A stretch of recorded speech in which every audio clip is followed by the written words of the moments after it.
स्वागत है दोस्तों आप सभी का एक और नई वीडियो में। नया दिन नई सुबह। और ये वीडियो शायद मेरे चैनल पर पहली होने वाली है दुबई से रिलेटेड, क्योंकि मैं गल्फ़ से ज़्यादा रिलेटेड वीडियो बनाता नहीं हूँ, ना ही वर्क परमिट की।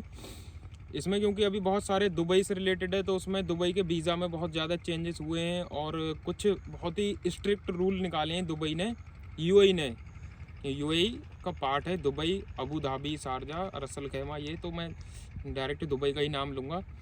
तो क्या क्या चेंजेस हुए हैं, आप अगर ट्रैवल करते हो दुबई विज़िट पे या वर्क परमिट पे, तो आपको क्या क्या चीज़ें आपके साथ कैरी करना है, और वीज़ा अप्लाई करने के लिए आपको क्या क्या डॉक्यूमेंट्स चाहिए, इमिग्रेशन में आपसे क्या क्या सवाल पूछ सकते हैं, और 2 महीने के वीज़ा पे जा रहे हो या 1 महीने के वीज़ा पे आप अगर ट्रैवल कर रहे हो यूएई, तब आपको कितना फ़ंड रिक्वायर्ड होगा। तो यही सब चीज़ें आपको बताने वाला हूँ। तो चैनल को सब्सक्राइब कर देना, और वीडियो अच्छी लगे तो अपने दोस्तों में शेयर ज़रूर करना। सबसे पहले जैसे मैं आपको बताता हूँ वीज़ा लगाने के लिए आपको क्या चाहिए। पहले क्या था, खाली पासपोर्ट फ़ोटो आप डालते थे, यूएई की जो ऑफिशियल वेबसाइट है उससे आप वीज़ा निकाल सकते थे, ट्रांजिट वीज़ा या 30 डेज़ का, 60 डेज़ का, जो सा भी आपको चाहिए होता था। लेकिन अभी जो है वो रूल चेंज ये हुए हैं। अगर आप खुद से अप्लाई करते हो तो मैं बताता हूँ आपको क्या क्या चाहिए।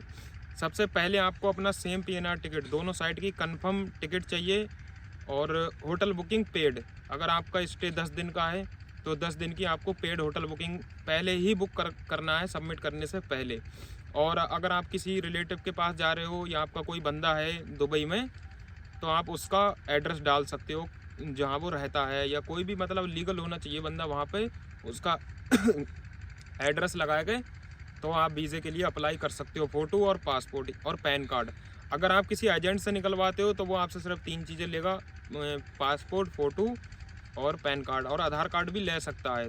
तो वीज़ा निकालने के बाद अगर आप ट्रैवल करते हो, जैसे मान लो आपने 30 डेज़ का वीज़ा इशू करवाया है, टूरिस्ट वीज़ा, तो उस पर अगर आप जाते हो तो आपको इमिग्रेशन में शो कराने क्या क्या चीज़ें। तो जैसे अगर आप 2 महीने वाले वीज़ा पर ट्रैवल कर रहे हो तो आपको कम से कम 5000 यूएडी शो कराना है एयरपोर्ट पर, नहीं तो आप 1 लाख रुपए तक का फ़ंड अपने अकाउंट में शो करा सकते हो। या 3 महीने का वीज़ा है तो 3000, मतलब एवरेज मान लो अगर आप 1 महीने, 2 महीने, 3 महीने वाले पे जा रहे हो तो 3 से 5000 यूएडी आपके पास शो मनी के लिए होना चाहिए। या फिर आपके अपने साथ कार्ड कैरी करो, इंटरनेशनल डेबिट कार्ड या फिर क्रेडिट कार्ड, उसके हिसाब वो आप वहाँ पर शो करा सकते हो अपने इमिग्रेशन में, और वो आपसे होटल बुकिंग और वही सेम पीएनआर टिकट, या आप अलग अलग भी, लेकिन दोनों कंफर्म होना चाहिए। और वीज़ा आपका देखेंगे, बस स्टैम्प मार के बाकी चले जाओ। लेकिन पहले क्या होता था, आपका 2 महीने का वीज़ा है, उसकी वैलिडिटी अगर मान लो 90 दिन की है, तो उसमें आप कभी भी ट्रैवल कर सकते थे। लेकिन अभी ऐसा नहीं है। अगर आपका 30 डेज़ का वीज़ा आपने आज इशू करवाया है और उसकी वैलिडिटी 60 डेज़ है, तो इमिग्रेशन वाले उसको कभी भी रिजेक्ट कर सकते हैं विदाउट एनी इन्फॉर्मेशन। आपका वीज़ा कभी भी रिजेक्ट हो सकता है। तो जब आपको जाना हो दुबई, जैसे मान लो आपको 4 दिन बाद जाना है, तो आप आज ही वीज़ा अप्लाई करो और 4 दिन बाद निकल जाओ। जो आप डेट डालोगे ट्रैवल डेट, उसमें तो हो सकता है वीज़ा आपका वो कैंसिल भी कर दें, अगर आपका वीज़ा इशू हो चुका है और आप ट्रैवल नहीं कर रहे हो तो इसलिए अपना वीज़ा चेक करने के बाद ही आप एयरपोर्ट पर जाएँ। बाकी अगर आपको वीज़ा ऑन अराइवल चाहिए दुबई का, तो उसके लिए भी कुछ कंडीशन है। अगर आपको दुबई का ऑन अराइवल वीज़ा चाहिए, 14 दिन का आपको वीज़ा ऑन अराइवल मिल जाएगा, और वो 14 दिन के लिए और एक्सटेंड भी हो जाएगा इन कंट्री। मतलब अगर आप यूएई चले जाते हो तो 14 दिन और एक्सटेंड कराना तो भी हो जाएगा। वो आपको मिलेगा कैसे, जैसे आप इंडिया से बाहर किसी कंट्री में रेसिडेंस हो, यूएस, यूके और ईयू, मतलब जो शेंगेन कंट्री हैं, इनमें से किसी कंट्री का भी आपके पास वैलिड वीज़ा है या ग्रीन कार्ड है यूएस का, तो आप visa on arrival UAE travel कर सकते हो। अब और एक और जो ख़तरनाक जिसे कह सकते हैं, मतलब स्ट्रिक्ट रूल जो है दुबई का, अगर आप 30 डेज़ के वीज़ा पे ट्रैवल करते हो और एक दिन भी अगर आप ओवर स्टे होते हो, तो आपको परमानेंट ब्लैक लिस्ट कर दिया जाएगा, मतलब वो यूएई की गवर्नमेंट की तरफ से।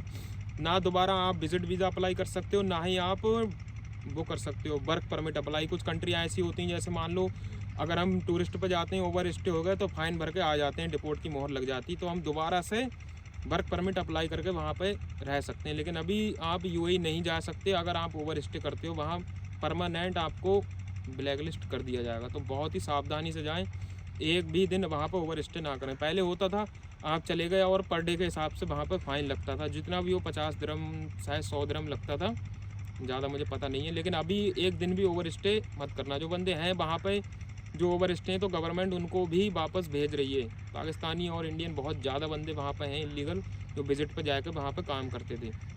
बाकी जो 2 महीने वाला वीज़ा था वो वहाँ पे एक्सचेंज हो जाता था, वर्क परमिट में यूएई की आईडी मिल जाती थी। लेकिन अभी उसके बारे में ज़्यादा कुछ मेरे पास इन्फॉर्मेशन नहीं है, तो वो मैं आपके साथ शेयर कर दूँगा, क्योंकि ज़्यादातर एजेंट बंदों को 2 महीने वाले वीज़ा पर ही भेजते हैं, कहते हैं कि आपको वहाँ पर यूएई की आईडी मिल जाएगी जिससे आप वहाँ लीगल हो जाओगे। लेकिन अभी इस बारे में कुछ पता नहीं है, तो बहुत ही सावधानी से जाएँ अगर आपको एजेंट टूरिस्ट वीज़ा पे भेज रहा है। और दुबई का इलेक्ट्रॉनिक वर्क परमिट भी है, तो पहले स्टिकर वीज़ा लगता था लेकिन अभी इलेक्ट्रॉनिक, सब कुछ इलेक्ट्रॉनिक ही कर दिया। तो आप ई वीज़ा पे ई वर्क परमिट पे भी जा सकते हो, जो मतलब पेपर फॉर्म में होगा। पहले स्टिकर वीज़ा लगता था, तो शायद कुछ रह गया होगा।